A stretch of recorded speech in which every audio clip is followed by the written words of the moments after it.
नमस्कार साथियों, आज के इस वीडियो में हम लोग बात करेंगे बीबीएमक्यू यूनिवर्सिटी धनबाद के सेमेस्टर 1 एसी पेपर हिंदी के most important question number 9। Question number 9 है साथियों, संप्रेषण की अवधारणा एवं महत्व क्या है, इसके बारे में आपको बताना है। इसी के साथ ये भी पूछा जा सकता है कि इसके प्रकार, माध्यम एवं तकनीक को भी समझाइए। दोस्तों, जरूरी नहीं है कि इतना लॉन्ग आंसर आपसे पूछ लिया जाए। हो सकता है कि आपसे डायरेक्ट पूछ लिया जाए कि संप्रेषण से आप क्या समझते हैं। संप्रेषण को आप अपने शब्दों में परिभाषित कीजिए, इसकी अवधारणा क्या है और इसकी महत्व क्या है, अपने शब्दों में लिखिए। तो इस प्रकार का प्रश्न आपके एग्जाम में पूछा जाता है। लेकिन यदि आप इस क्वेश्चन नंबर 9 को पूरी अच्छे तरीके से कर लेते तो संप्रेषण से रिलेटेड जितने भी क्वेश्चन आएंगे, चाहे आपको संप्रेषण को परिभाषित करने आए, चाहे इसका अवधारणाएं लिखने के लिए आए, चाहे इसके महत्व लिखने के लिए आए, तो आप बहुत ही बारीकी से लिख सकेंगे। इसी के साथ इस वीडियो में आपको बताएंगे इस संप्रेषण के प्रकार क्या है, इसके माध्यम क्या है और इसके तकनीक क्या है। इन सारी चीजों के बारे में हम लोग डिटेल में चर्चा करेंगे। दोस्तों, ये आपका इकाई 2 का टॉपिक है संप्रेषण। हम आपको भी सिलेबस भी दिखा देंगे क्योंकि हमने इकाई 1 के सारे टॉपिक्स को कवर कर लिए हैं, जितने भी आपके टॉपिक्स थे। और दोस्तों, इस वीडियो के बाद हम इस पीडीएफ को टेलीग्राम चैनल पर साझा कर देंगे, तो वहां से आप इस पीडीएफ को बहुत ही अच्छे तरीके से डाउनलोड करके पढ़ सकते हैं। और जो स्टूडेंट्स एप्लीकेशन से जुड़े हैं उन्हें तो ये पीडीएफ पहले ही मिल चुकी है, लेकिन हम लोग चाहते हैं कि जो स्टूडेंट हमारे साथ नहीं जुड़ पाए किसी कारणवश सेमेस्टर 1 में, वे हमारे साथ आगे के सेमेस्टर में जुड़ सकते हैं। क्योंकि दोस्तों, हम यहाँ पर आपके सिर्फ एसी पेपर का ही पीडीएफ नहीं बल्कि एप्लीकेशन में हम आपके सेमेस्टर के सभी सब्जेक्ट्स का पीडीएफ अवेलेबल करवाते हैं। चाहे आपका वीएससी पेपर हो, माइनर पेपर हो, एमडीसी पेपर हो, मेजर पेपर हो, सभी सब्जेक्ट्स का हम लोग complete notes, guest paper, PYQs बहुत ही व्यवस्थित तरीके से एप्लीकेशन में दिए हुए होते हैं। तो दोस्तों, यदि अभी तक आपने हमें टेलीग्राम चैनल, व्हाट्सएप चैनल को फॉलो नहीं किया है तो डिस्क्रिप्शन बॉक्स में आपको दोनों का लिंक मिल जाएगा, वहां से आप फॉलो कर सकते हैं। तो दोस्तों, हमने अभी तक इकाई 1 के सारे टॉपिक्स को कंप्लीट कर लिया है। इस वीडियो में हम लोग इकाई 2 को देखेंगे और ये इकाई 2 का दोस्तों मतलब यही बस टॉपिक है, जैसे हम आपको सिलेबस दिखा देते हैं ताकि आपको इन सारी चीजों से रिलेटेड कंफ्यूजन ना हो। देखिए दोस्तों, ये रहा आपका सिलेबस, जिसमें हम लोग इकाई 1 में क्या क्या पढ़े थे। इकाई 1 में जो पहला था दोस्तों, वो हमने समास पढ़े थे। समास से रिलेटेड जितने भी प्रश्न पूछे जाते हैं सारी चीजों को हमने आपको करवाया था। इसके बाद हमने पर्यायवाची शब्द देखे थे, विलोम शब्द, लिंग निर्णय, अनेक शब्दों के बदले एक शब्द, मुहावरे एवं लोकोक्तियां देखे, पल्लवन एवं संक्षेपण देखे, ये सारी चीजें देखे। इस वीडियो में हम लोग देखेंगे इकाई 2 में संप्रेषण, इसकी अवधारणाओं को समझेंगे, इसके महत्व को समझेंगे, संप्रेषण के प्रकार को समझेंगे, माध्यम एवं तकनीक, इन सारी चीजों के बारे में हम लोग एकदम डिटेल में जानेंगे। तो दोस्तों, ये पीडीएफ आपको देखो दोस्तों, इस पीडीएफ में ना आपको सभी टॉपिक्स का एकदम बेहतरीन नोट्स मिल जाएगा और इससे बाहर आपके एग्जाम में एक भी प्रश्न नहीं आएगा। क्योंकि दोस्तों, इसमें इस पीडीएफ में हम सारे टॉपिक्स को एकदम डिटेल में कवर किए हैं ताकि आपकी यूनिवर्सिटी इससे बाहर क्वेश्चन नहीं पूछ सके। तो चलिए, इस वीडियो में हम लोग इकाई 2 का जो आपका टॉपिक है संप्रेषण, इसे पूरा कंप्लीट करते हैं। हो सकता है कि वीडियो थोड़ी लंबी हो, लेकिन आपको समझ में आनी चाहिए, बस यही हम लोग का मोटिव रहता है। तो चलिए देखते हैं इसे।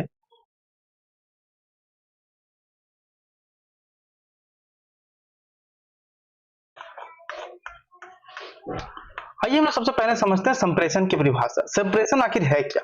दोस्तों दोस्तों संप्रेषण क्या है? संप्रेषण एक ऐसी प्रक्रिया है जिसके माध्यम से एक व्यक्ति या समूह अपने विचारों को, जानकारी को और भावनाओं का आदान प्रदान करते हैं।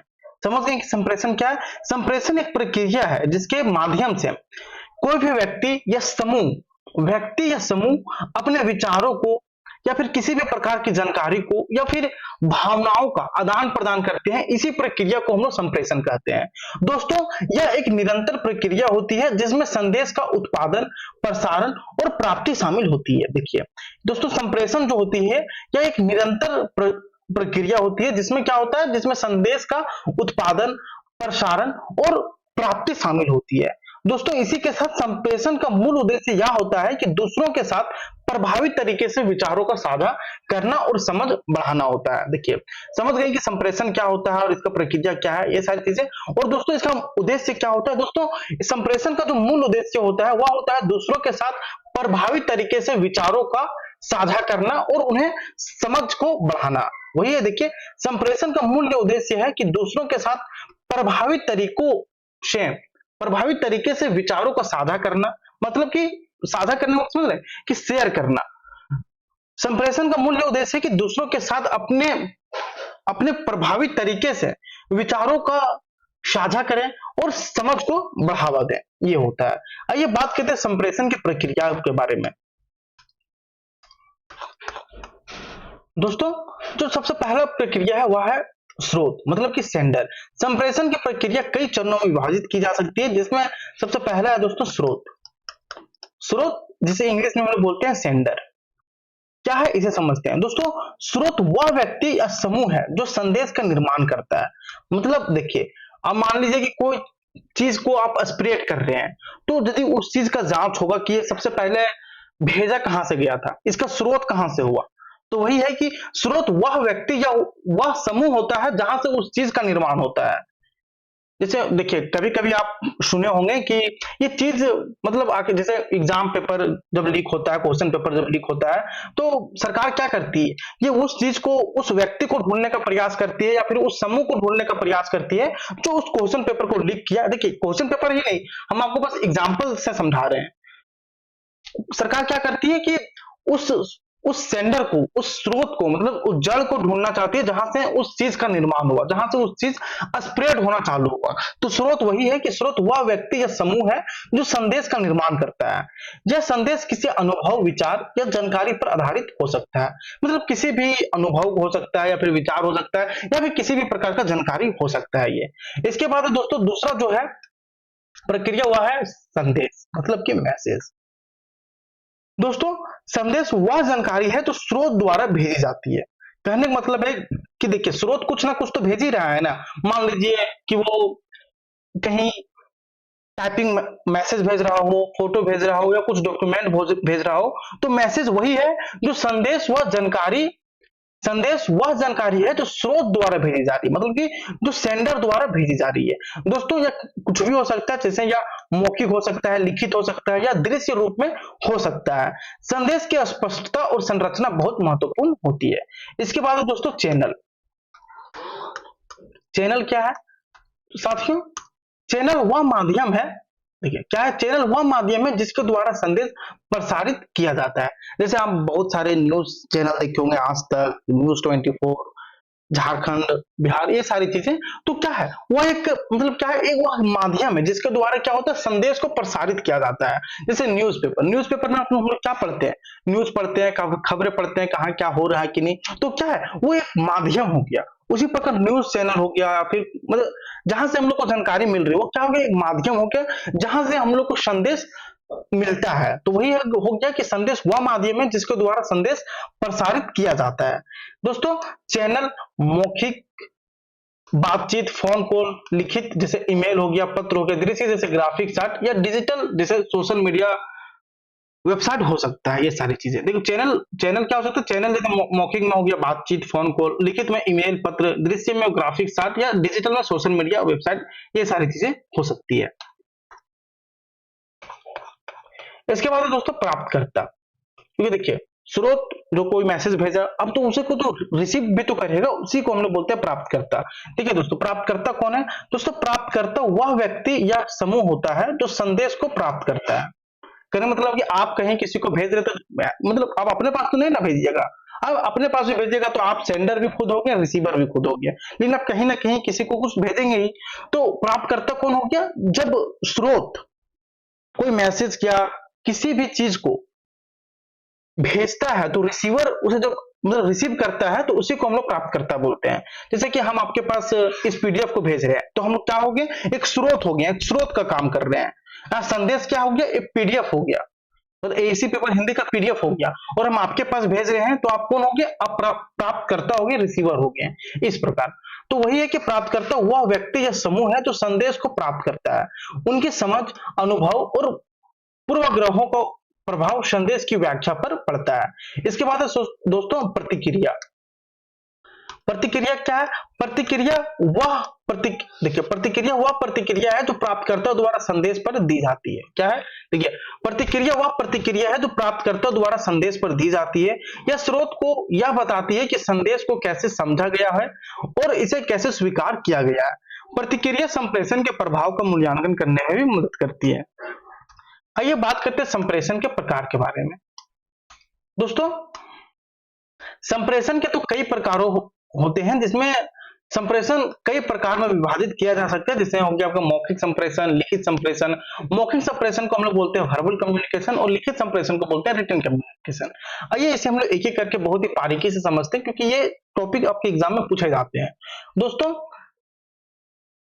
मौखिक संप्रेषण क्या है कि इसमें शब्दों का उपयोग करके विचारों का आदान प्रदान किया जाता है। मौखिक संप्रेषण मतलब हम लोग मुख से बोलकर अपने शब्दों का आदान प्रदान करते हैं, या बातचीत, भाषण या समूह चर्चा के रूप में हो सकता है। देखिए, मौखिक संप्रेषण क्या हो सकता है? जब कोई नेता अपने विचारों को एक मौखिक जरिए से जनता को बताते हैं, या फिर मतलब कोई भी हो सकता है। यदि आपको दोस्त भी कुछ चीज आपको बता रहा है, तो वो भी जो कम्युनिकेट हो रहा है वो किस प्रकार से हो रहा है? वो मौखिक संप्रेषण से हो रहा है, वर्बल कम्युनिकेशन से हो रहा है। तो यही है कि इसमें शब्दों का उपयोग करके विचारों का आदान प्रदान किया जाता है, या बातचीत के द्वारा, भाषण के द्वारा या समूह चर्चा के द्वारा हो सकता है। मौखिक संप्रेषण तत्कालिकता और इंटरएक्टिविटी को बढ़ाता है। इसके बाद दूसरा है दोस्तों प्रकार, वह है दोस्तों लिखित संप्रेषण, जिसे हम लोग इंग्लिश में बोलते हैं रिटेन कम्युनिकेशन। ये क्या है दोस्तों? इसमें विचारों को लिखित रूप में प्रस्तुत किया जाता है। देखिए, मौखिक संप्रेषण में क्या होता है कि इसमें विचारों को मुख से बोलकर प्रकट किया जाता है। जैसे मान लीजिए कि मेरे अंदर कुछ विचार है, हम चाहते हैं कि आप लोग के साथ शेयर करें, और यदि हम बोल कर उस चीज को हम व्यक्त कर रहे हैं, तो ये क्या हो गया? मौखिक संप्रेषण हो गया। लेकिन हम किसी भी विचार को हम लिखित रूप से प्रस्तुत करते हैं और किसी तक पहुंचाते हैं, तो क्या हो गया? एक लिखित संप्रेषण हो गया। आप बोलिएगा सर वो कैसे? जैसे ईमेल हो गया, रिपोर्ट पत्र हो गया, और पुस्तकें, जो पुस्तक में जो मतलब अब जैसे आप थॉट्स वगैरह किसी का पढ़ते हैं, तो वो भी तो किसी का विचार ही होते हैं ना। तो जो चीज हम लोग लिखित रूप में प्रस्तुत करते हैं वह हो गया लिखित संप्रेषण, और जो मुख से बोल के हम लोग प्रस्तुत करते हैं वह हो गया आपका मौखिक संप्रेषण। वही है, लिखित संप्रेषण क्या है? इसमें विचारों को लिखित रूप में प्रस्तुत किया जाता है, जैसे ईमेल हो गया, रिपोर्ट हो गया, पत्र हो गया, और पुस्तकें में। लिखित संप्रेषण अस्थायी होता है, और इसे समय पर संशोधित किया जा सकता है। और देखो, लिखित संप्रेषण जो होता है वो अस्थायी होता है। यानी मतलब आप इसे देखिए, अभी तक हम जो बोले हैं तो वो तो एक स्थायी नहीं है। आप वीडियो को पॉज करके या फिर स्किप कीजिएगा पीछे, तो आप उस चीज को सुन सकते हैं। लेकिन आप इसे देखिए, जो यहाँ पे लिखा हुआ है ये क्या है? एक तो अस्थाई है ना। आप इस पीडीएफ को जब चाहें, जो इसमें लिखा हुआ तब चाहें तब पढ़ सकते हैं। तो वही है कि जो लिखित संप्रेषण होती है वह अस्थायी होती है, और इसे समय पर संशोधित किया जा सकता है। अब दोस्तों, अब तीसरा है, वह है दोस्तों नॉन वर्बल कम्युनिकेशन, मतलब कि अमौखिक संप्रेषण। ये क्या है दोस्तों? इसमें क्या होता है ना कि इसमें शारीरिक भाषा, जैसे इशारे, चेहरे के भाव और अन्य संकेत शामिल होते हैं। दोस्तों, यह मौखिक संप्रेषण के साथ साथ होता है, और अक्सर संदेश के अर्थ को स्पष्ट करता है।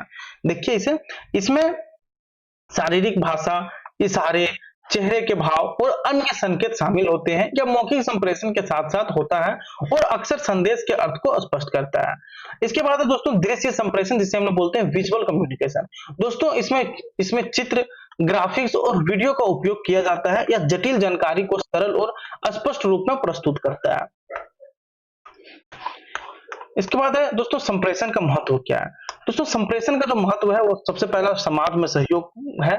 दोस्तों, संप्रेषण से क्या होता है? संप्रेषण के माध्यम से लोग एक दूसरे के साथ विचारों और भावनाओं का आदान प्रदान कर सकते हैं। देखिए, संप्रेषण के माध्यम से क्या हो सकता है कि संप्रेषण के माध्यम से लोग एक दूसरे के साथ विचारों और भावनाओं का आदान प्रदान कर सकते हैं, जिससे क्या होगा कि जिससे आपसी समझ और सहयोग बढ़ता है।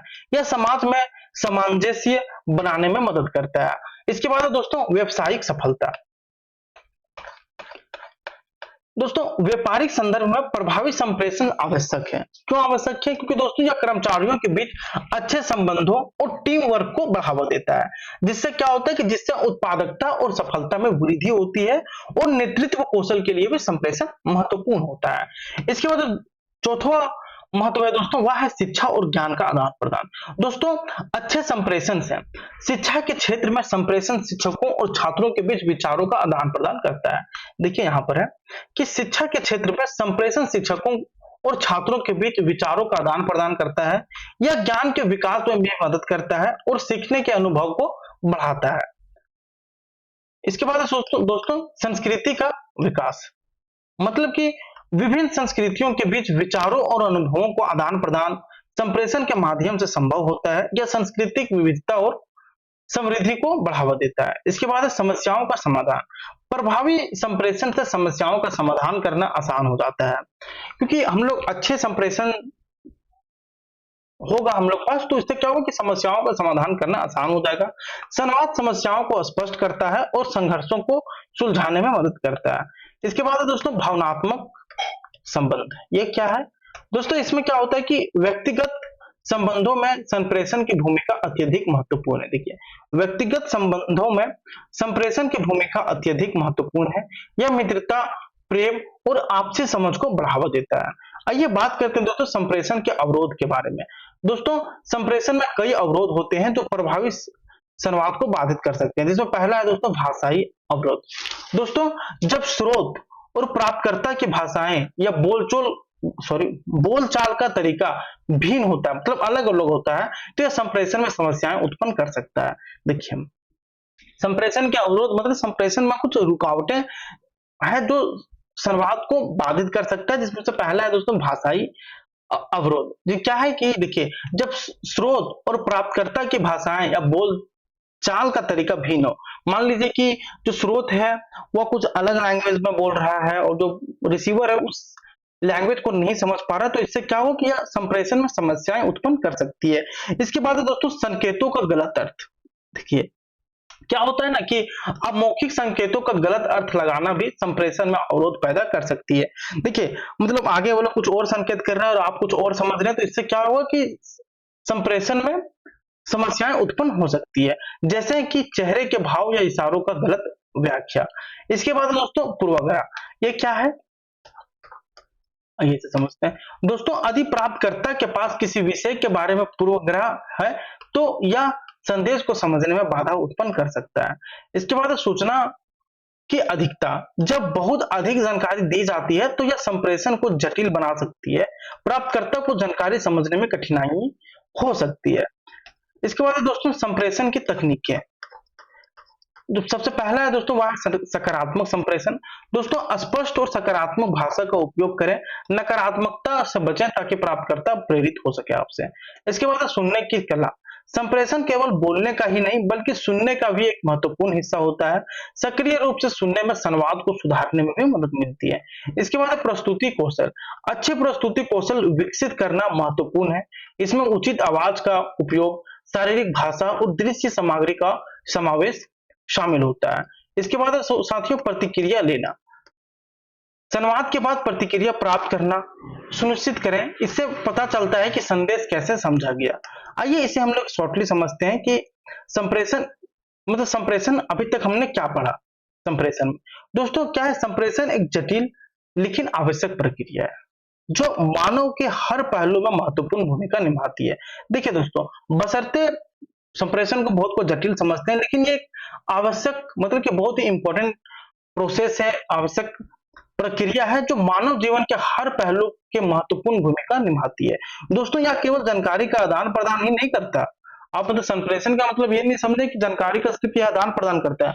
दोस्तों, इसी के साथ यह रिश्तों को भी मजबूत करने, सामाजिक समरसता बढ़ाने और व्यक्तियों के बीच समझदारी को बढ़ावा देने में भी एक अहम भूमिका निभाती है।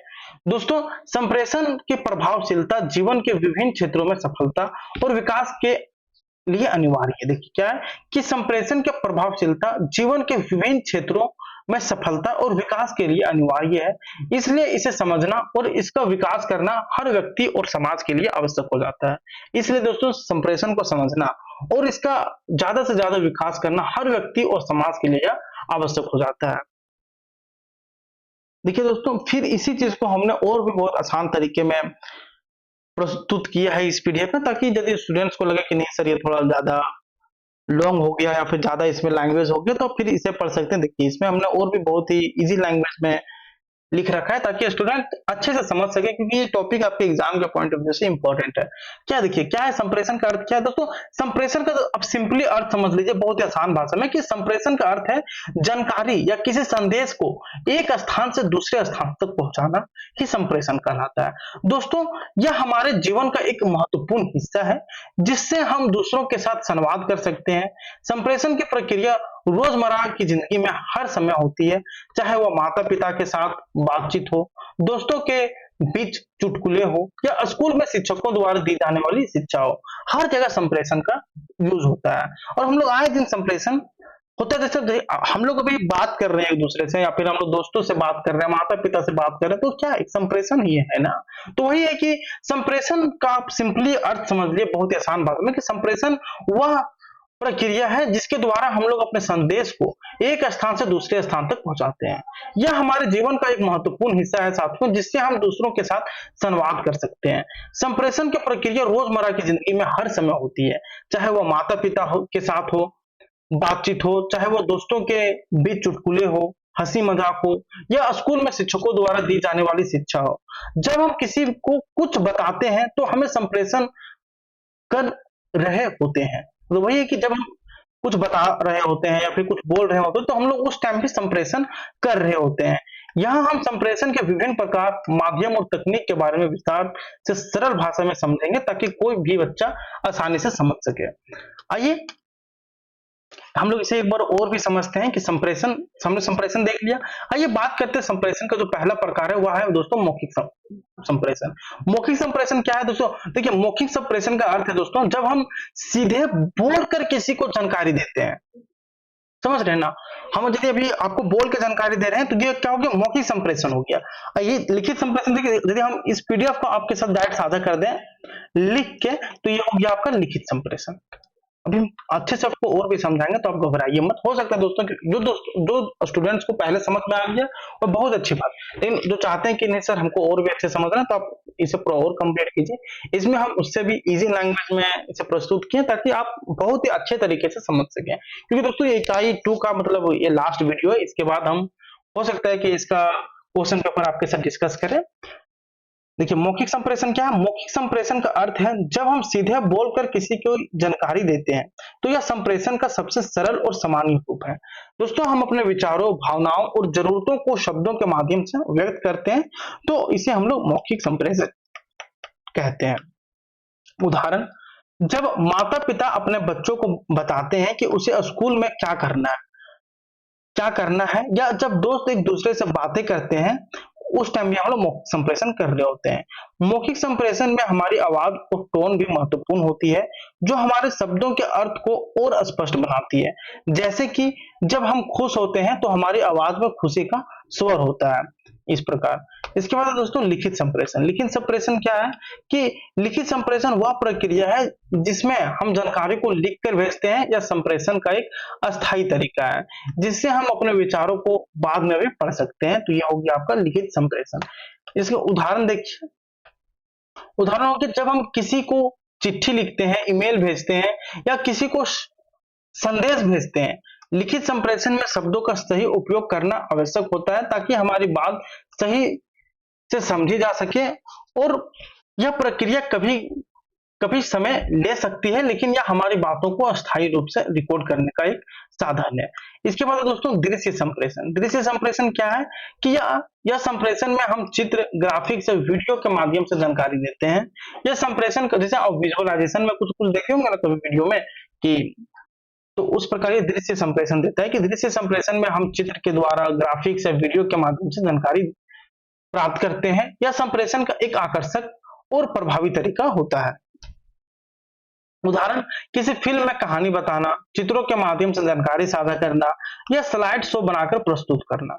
दृश्य संप्रेषण हमें जानकारी को और भी रोचक और समझने में आसान बनाता है। बच्चे अक्सर चित्रों और वीडियो के माध्यम से अधिक अच्छे सीखते हैं क्योंकि दृश्य सामग्री को याद रखना आसान होता है। इसके बाद बात करते हैं संप्रेषण के माध्यम।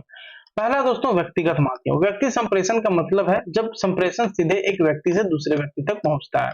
ये सारी चीजें, तो ये सारी चीजें वही है दोस्तों जो हम आपको पहले बताए थे, और इसी चीज को आप यदि स्क्रॉल कीजिएगा तो यहाँ पर आपको संप्रेषण से रिलेटेड क्वेश्चन भी मिल जाएंगे, लेकिन आप उतना कर लीजिएगा तो इससे बाहर आपका क्वेश्चन नहीं आने वाला। तो दोस्तों ये था आपका एसी हिंदी सेमेस्टर 1 और सेमेस्टर 2 दोनों स्टूडेंट्स के लिए मोस्ट इंपोर्टेंट क्वेश्चन संप्रेषण की अवधारणा एवं महत्व क्या है। दोस्तों इसके प्रीवियस के वीडियो यदि आपने नहीं देखा है तो प्लेलिस्ट में आपको सारे वीडियोस मिल जाएंगे, वहां से आप सारे वीडियोस को देख सकते हैं, क्योंकि दोस्तों इसमें हमने टोटल 9 क्वेश्चन किए हैं और इससे बाहर आपको क्वेश्चन नहीं आएगा। इसी के बीच में आपके क्वेश्चन आएंगे और हो सकता है कि कुछ क्वेश्चन आए तो वो आपका मतलब आपका बस वो हो जाएगा, क्योंकि वो आपकी क्रिएटिविटी से होगा और आप कितना सोचते हैं उस चीज के बारे में उससे होगा, तो आप हो जाएगा। और दोस्तों यदि अभी तक आपने हमें Telegram channel WhatsApp channel follow नहीं किया है तो आप हमें फॉलो कर सकते हैं, क्योंकि हम वहां पर आपकी यूनिवर्सिटी से रिलेटेड सारे अपडेट्स और स्टडी मटेरियल साझा करते हैं। दोस्तों आप कमेंट करके जरूर बताएं कि हम लोग नेक्स्ट वीडियो किस सब्जेक्ट में लाएं, एमडीसी पेपर कौन सा करवाएं, एमडीसी इकोनॉमिक्स हिस्ट्री, आप जो बोलिएगा उसका हम लोग इंपॉर्टेंट क्वेश्चन लेकर आएंगे, ताकि आप लोग एग्जाम में अच्छे तरीके से तैयारी कर सके। तो मिलते हैं नेक्स्ट वीडियो में दोस्तों, तब तक के लिए आप लोग पढ़ते रहिए। धन्यवाद दोस्तों।